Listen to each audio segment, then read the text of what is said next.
he was a joke to us. We were jerks to him. And so this book actually started out as an attempt to apologize, to create this life out of the character Artemis, right? And try to explain that there's always something more. You see X, but there's a whole backstory that you probably don't know anything about. Welcome to In Three Poems, where we get to know today's poets 3 poems at a time. We read a couple of poems by our guest and hear a little bit about the poems and poets who inspire and resonate with them. Along the way, we often find that the poems talk among themselves and make connections we didn't anticipate. I'm David J. Bauman. Thank you for joining us. I'm here with Jerry Wemple. Welcome to the podcast, Jerry. Thanks for coming along. Thanks for inviting me. It's great to join you. So the way this works is there are 3 poems that we're going to read and talk about. I get to read the first one, and that's part of the fun. The first 2 by you, the third one a poet other than you, and you chose a favorite of mine by Frank O'Hara for today. So do you mind if I just start right off with a poem by you? It's from Artemas and Ark, the Ridge and Valley poems, not your most recent, but I think the one before your most recent. Yes. And this one is called A Flower Rests. Daisy rose later in the morning each day until she barely rose at all. Ark was left to get his own breakfast. Peanut butter smeared on doughy bread, a pale apple in a paper bag to take for school lunch. He would shuffle down the slate sidewalks parallel to the river street, doing his best to slow time and the inevitable. After school, the return trip home, and sometimes there, deposited on the couch in front of a blurred television, his mother, like a monument to a forgotten whatever. Sometimes she would cook supper, and sometimes not. And sometimes the old neighbor woman would stop by and say, "Mind if I borrow you, boy, for a while?" And then sit him at her kitchen table and stuff him full of greasy hamburger and potatoes. And sometimes apple pie that was not too bad. I love that piece. That's coming from your book, Artemas and Ark. Tell me a little bit about where the idea for that book came from. Wow. It's a big question, I know. It is a big question. Well, it's a very specific story, actually. I was reading, sometimes I go online and read the local newspaper, the Sunbury Daily Item, because, I graduated high school from Shikellamy and have long-term ties to Sunbury.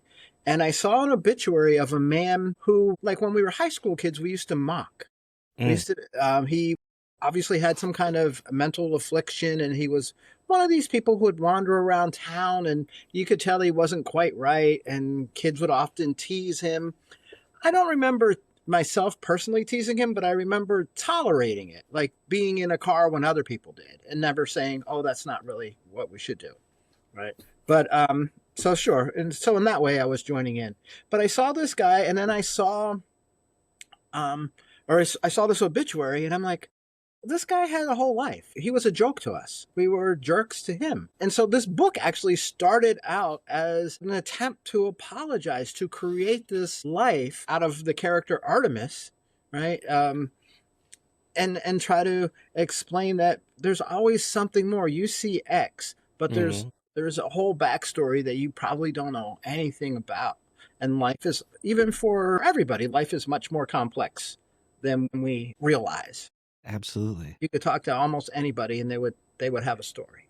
They would probably have many stories. And the people that think they know you, there's a whole lot about you they don't know. Yeah. And maybe even things about yourself you don't know. It sets you up in a way, and I think it's the voice that if this was done in somebody else's poem, it wouldn't work. But when you say like a monument to a forgotten whatever, that just sets it up that we're talking about a young man here.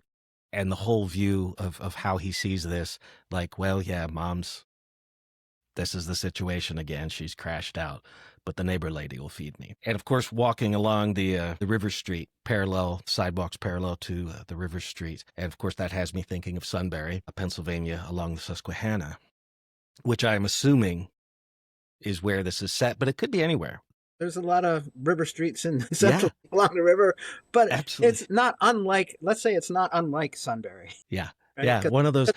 there's this whole kind of things don't, there's not a one-on-one correlation. Exactly. Yeah. I wrote a Pennsylvania small town poem that was accepted in an Indiana small town literary magazine because it fit, from that era and that time. And so there's something cool about that people maybe can relate to.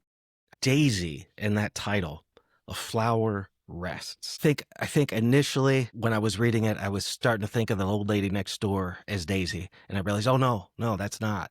Daisy resting is the mom crashed out on the sofa, maybe like she does a lot of days in her life.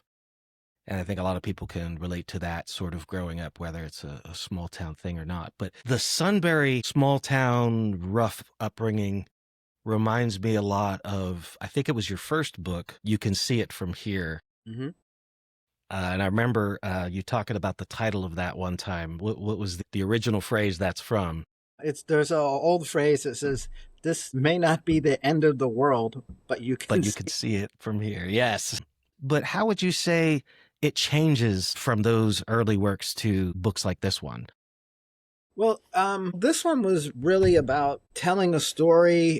I kind of give myself a different assignment for each book. It's not like I'm so prolific. Right now, only have 4 full collections and a couple of chapbooks. But in Artemas and Ark, all the lines had to be 10 syllables because there was a pacing. Both Artemas and Ark walk all over town, right? That's their primary. And then later on, Ark gets a motorcycle. But he still walks a lot. And so you can feel that rhythm, that pacing back and forth because they're always kind of just going back and forth and all over town. And I initially thought about this man who, we made fun of as high school kids, and probably a generation or two of mostly young, stupid men made fun of this guy. And then I'm like, this isn't the end. Like I had him progress and things happen to him. And I'm like, this isn't the end of this story. Mm-hmm. And that's where Ark came from. And so then I told his story. But again, I started off with this particular idea and then it kind of grew. Because I have a chapbook called The Artemis Poems. That's just those. Yeah. Yeah. And I forgot I started to ask you this question and I dropped it somewhere because I got caught up in the poem. But I was thinking, when I was looking up, what's the connection between Artemis and Ark? What was in the back of Jerry Wemple's mind? And, if you try to Google it, you're going to find some card game somewhere and stuff that's nothing about these two. But one of the things I got to thinking of, I thought, what if Ark is short for Archimedes? And maybe then you've got, the mathematician, the scientists, but then over here you've got Artemis and you've got, the mythological kind of thing going on. And I thought, I'm probably thinking way too much. But it's interesting where your brain goes when you start to read these poems. And I think it's because what we write as the poet is part of it. But then what you bring to it is another part of it that is beyond our control as the writers. Yeah, I mean, Artemis is, relating of the woods, right? Yeah.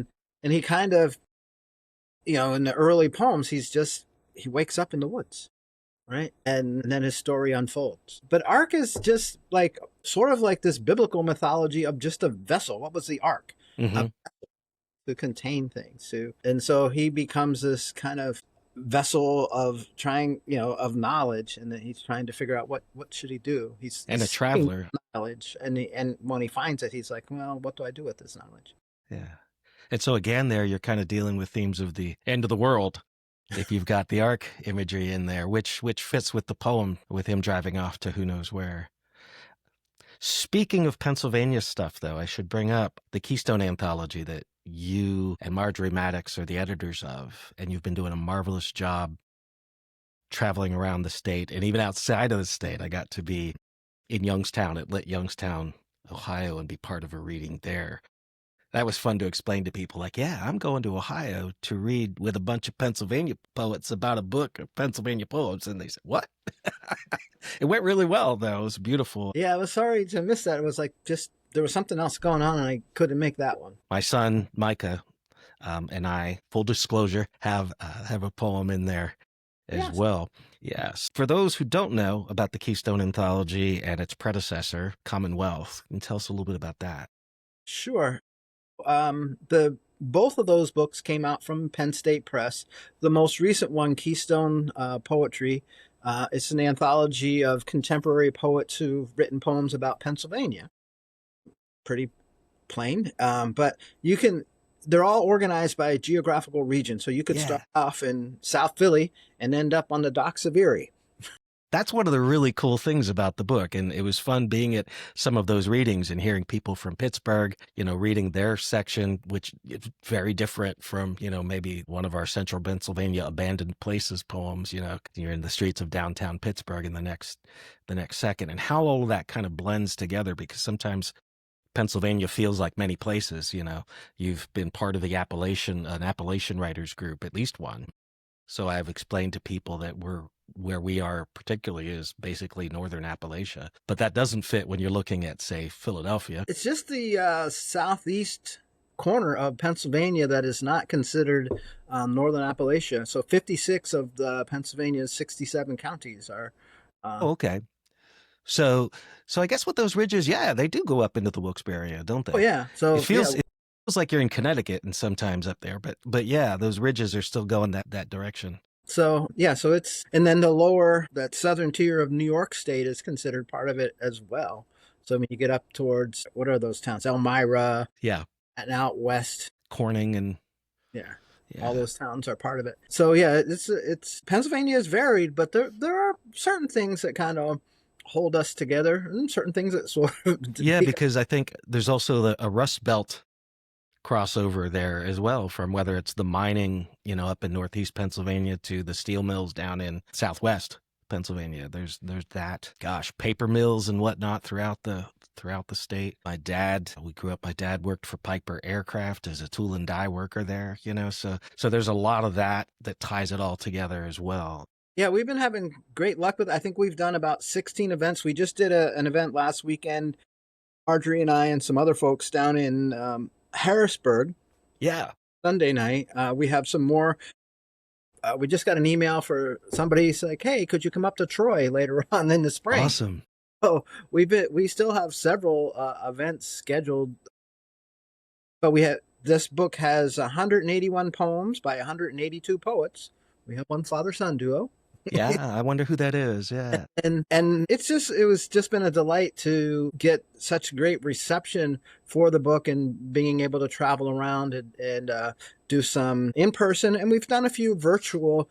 And if anybody would like to check out either some of the local or virtual readings, if you go to the Penn State Press website and look at our book, there's a tab there where you can see all the upcoming readings. And I know that there's the next couple of months, there's a couple of virtual readings, so anybody could join those.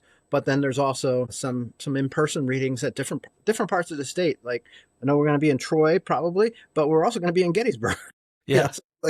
So I will put links to those. I'll put links to that down in the show notes that people can look at too. Or if you're watching on YouTube, I'll have it in the YouTube description there too. Well, before we look at the next poem, which was from your more recent book, tell us a little bit about, since we were just talking so much about rivers and ridges and such, you have a book, a Pennsylvania book of essays as well, rivers, ridges, and valleys. Yes. So and that's relatively recent. Yeah, that both of those books came out last May or last spring. I was editing both at the same time, so that was fun while I'm teaching full time, right? So this weekend I'll proofread 180 pages and grade papers. What are you doing on your time off? Yeah. But it was a delight, and that originally, the idea for that book came about because I went to a conference and I was chair of the conference, and I solicited creative work about rural Pennsylvania. I wanted to, just hear what people had to say. And then, somebody contacted me and I started working on this collection, and that publisher didn't work out, but there's another publisher, oddly called Sunbury Press, but it's not based in Sunbury.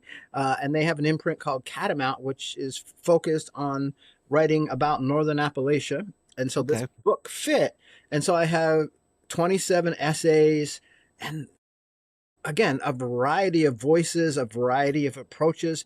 There's one of the best essays is by a woman named Lillis Gignard, who wrote about how she took up deer hunting to connect with her high school age son, who, Wow. you know, how boys like sometimes want to slip away from the family as they're, you know, feeling their oats, feeling like, you know, they want to become their own person. And she was trying to figure out how to connect with him. And so she took up deer hunting because he was interested in that. And that's like, I mean, she was an adult woman. She never went deer hunting before. And so this was, and it's a really great essay about, you know, basically about humanity, about connecting with your kids and how you stay connected with them. There's a couple of essays by people who are not originally from Pennsylvania, but from the Philippines or China, but how they've grown to love rural Pennsylvania. Yeah. And, you know, it's not all, you know, sometimes you feel like you're othered in small towns, but sometimes you also feel welcome and you love the landscape. So there's all kinds of interesting writing, those essays. And that book has been nominated for it's one of 3 finalists for the Writers' Conference of Northern Appalachia Book of the Year. So we'll find out in early March how we fared. But I mean, just to get that far in the process is great. It's fantastic. Let's hear you read a poem from, We Always Wondered What Became of You. And do you want to set that up with telling us about the book first, or do you want to just jump into the poem? I'll tell you a little bit about the book. So that title comes from, well, it's a kind of a convoluted story, but I was adopted, but I found out who my birth family was, at least my birth mother, growing up. And essentially, my birth mother put me in an orphanage with the understanding that her sister would adopt me, but they wouldn't reveal this to me. Yeah. But, you know, secrets always. Right. They don't work. They don't stay. But my birth mother would never tell me who my father was. And it was pretty clear if you know, for those of you who don't have a visual, but it would be pretty clear that I am at least partially of African-American descent. Yeah. Right. So, and everybody else in my family is kind of Pennsylvania German. So, yeah. So there's something going on there. Speaking of feeling othered, you know, in small town Pennsylvania. So eventually, through this thing called science, through DNA, I matched with this black woman, and I'm like, aha, you know, on Ancestry, and I'm like, so I find out that her uncle was most likely my father, and I go down to South Carolina to a family reunion and meet all my African American family. My birth father had already passed. So I didn't meet him, but I met a lot of cousins and his brother and aunts. And one of the first things somebody told me, an elderly aunt said, "We always wondered what became of you." And so that's where that title comes from. So it was kind of interesting. It was interesting to meet them, and I still am in contact with some of them. That happened right before COVID, so then, you know, it was sort of like not being able to visit people for a while. But sometimes I connect with a few of them in person. But I'll read this poem that is a kind of a younger me, and it's called Colored. When you are 5, you have 2 recordings that you like to play. Your record player looks like a suitcase, the kind of case you might see unloaded from a train in a black and white movie. One record is a 45 by Ricky Nelson, the wonderkind of American television who became a real pop star. You still remember the song's refrain, "Stood up, broken-hearted again." It had an upbeat tempo, a lilting rockabilly croon. The other was a comedy LP by a black comedian. The comedian was popular, sometimes appeared on TV too, was known for his clean style. You remember a lot of his jokes, the needle forcing scratchy sounds into the air, remnants that still fade in and out of range, never quite dissipate. Of course, the comedian wasn't called black back then. Most folks, even around you, said colored, as in, the reason I don't like King is because he stirs them colored up too much. You never saw many black folks in those days. Still, you had enough sense to know that you did not know nearly enough. On summer Saturday evenings, your godparents, the Joneses, took you to the Selinsgrove dirt track car races. You ate French fries sprinkled with salt and vinegar, like the shiny sprint cars that often slid into the hay bales on the corners. sometimes flipping a time or two before coming to rest. The driver's team would rush over, grab the roll bars, right the car, watch it zip off again. When you had to use the restroom, Mr. Jones always gave you a nickel to tip the attendants, old black men who chewed unlit cigars, swung a stringy mop across the dank, chipped cement floor, used a long-handled brush on the urinals and toilets. You dropped the coin in the dull tin box set up on a wooden stool. Often you'd catch one of the attendants staring, and you'd think he was trying to look into you, to decipher your story. You were ashamed to look back because you did not yet have a story to share. Your tawny skin and black curled hair was a bafflement in this river and woods wilderness.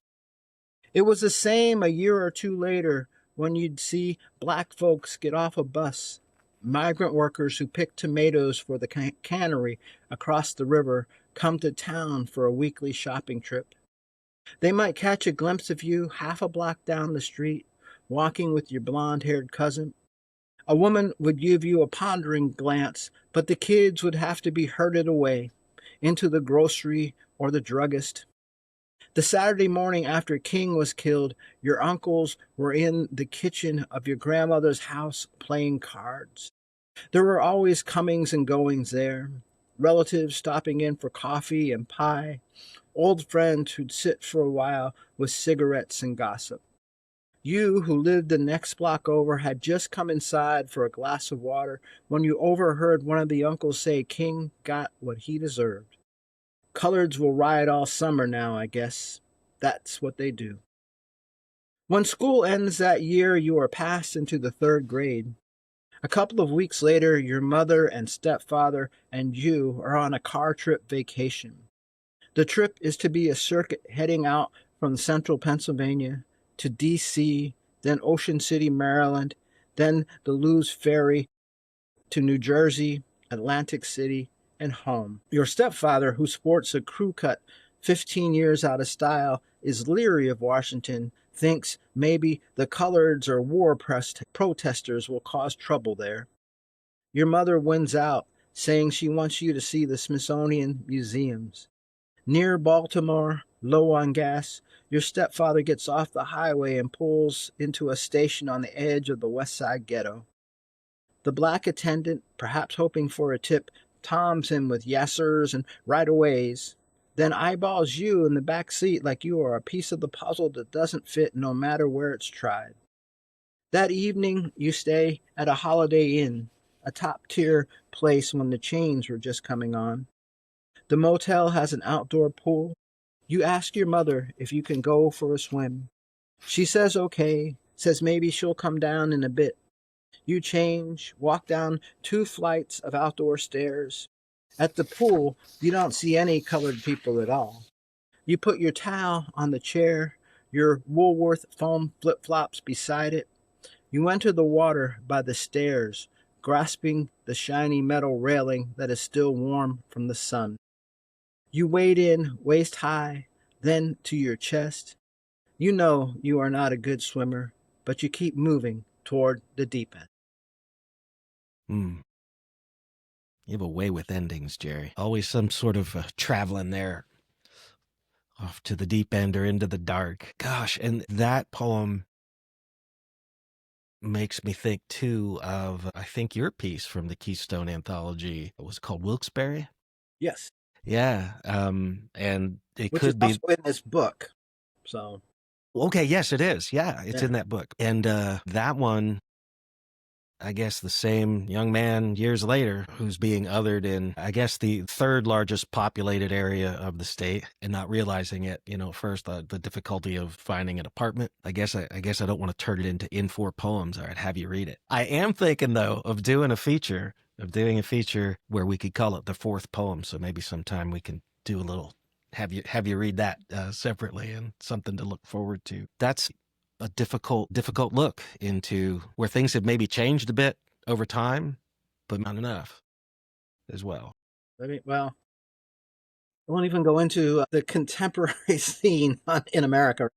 Well, feel free to. I've made no bones about my feelings on Yeah. these things as well, and whether it's discrimination, over the color of your skin or who you're in, who you live with, who you love. It's a scary place, this America. It's a democracy, but there are things that we do not approve of, and we're doing our best to stop it. But wow, it's a scary place. So from these places here in Pennsylvania, your choice of the third poem by another poet makes a leap into a different time in a whole different place, but not maybe that far. We mentioned earlier when we talk about going to the city. Actually, in Lock Haven, growing up in the little tiny town of Lock Haven, when my mom talked about going to the city, she meant we're driving to Williamsport 30 miles away. That's how rural we were. But most people, when they say going to the city, they're talking about New York. And so you chose a poem from one of the New York poets, a museum curator and poet. Yeah. This is a poem that I came upon in high school. I was born in Pennsylvania, but from when I was 9 to 16, I lived in Southwest Florida, much different than Central Pennsylvania. And I often mention that the whole time I lived in Florida, I felt like I was in exile. It's like I need to be back in Pennsylvania. Mm. I only recently, like in the past 10 years, found out that some of my relatives have been in Pennsylvania since like 1780s. Wow. Longer than mine. And, that like my great grandparents, I remember them when I was really little, and they spoke German to one another. So I thought that they were more recent immigrants. But it turns out my great grandfather's family, no, they've been here since 1730. And talking to other people, I found out, no, the Germans often kept their language, especially the ones who been here for a long time. Just always spoke German in their communities. So let's jump to New York City. Yeah. So, this poem, like I knew that Frank O'Hara was gay, right? I somehow discovered or came upon a copy of the Norton Anthology of Modern Poetry back in the day, because that book's been around forever, I think. And I found this poem and I really liked it. And, and I'm like, well, yeah, this poem, the narrator seems kind of disconnected to the world. Even the he's shopping for gifts for friends and it just bores him. It's one of those, it's one of his, as he called them, his I do this, I do that poems. Yeah. And at the same time, the construction of it is so great because it's like you're just wandering through a lunch hour in New York, right? Perhaps. And it's like it's one utterance. I was doing this, like you said. And then there's bam, something at the end gets him, and he connects with humanity, right? With others. Because even at the beginning, he's like, I'm going to get on the train. I don't know the people who will feed me. Like, whatever, and right? He takes a moment in one of the shops to see what the poets in Ghana are doing, I think is the line. So, yeah. And this was from... Well, it was, I think, originally printed in the lunch poems. Yeah. The Ferlinghetti print that, it's a little square. Little orange book, yeah. Yeah, a little orange book about 4x4 or something like that with these small poems that supposedly O'Hara would stop by on his lunch hour, and there were typewriters, those ancient relics that you could try out. So he would like type a draft. Nice. On his lunch break. I didn't know that. Yeah, that's what he was supposedly doing. Is like they would have a sheet of paper in, and you could try out the new electric typewriter or something. And so he would just type a little draft and then continue on with this little. But he would do that every day, all summer long. That's why they're called the lunch poems. Yeah. Wow. Let's see. I learned something there. All right. So this is The Day Lady Died by Frank O'Hara. It is 12:20 in New York, a Friday, 3 days after Bastille Day. Yes, it is 1959, and I go get a shoe shine because I will get off the 419 in East Hampton at 7:15 and then go straight to dinner, and I don't know the people who will feed me. I walk up the muggy street beginning to sun and have a hamburger and a malted and buy an ugly New World writing to see what the poets in Ghana are doing these days. I go on to the bank, and Miss Stillwagon, first name Linda I once heard, doesn't even look up my balance for once in her life. And in the Golden Griffin, I get a little Verlaine for Patsy with drawings by Bernard. Although I do think of Hesiod, translated by Richard Lattimore, or Brendan Behan's new play, or Les Balkans or Les Negres of Genet, but I don't. I stick with Verlaine after practically going to sleep with quandariness. And for Mike, I stroll into the Park Lane liquor store and ask for a bottle of Strega, and then I go back from where I came to 6th Avenue and the tobacconist at the Ziegfeld Theater and casually ask for a carton of Gaulois and a carton of Picayunes and a New York Post with her face on it.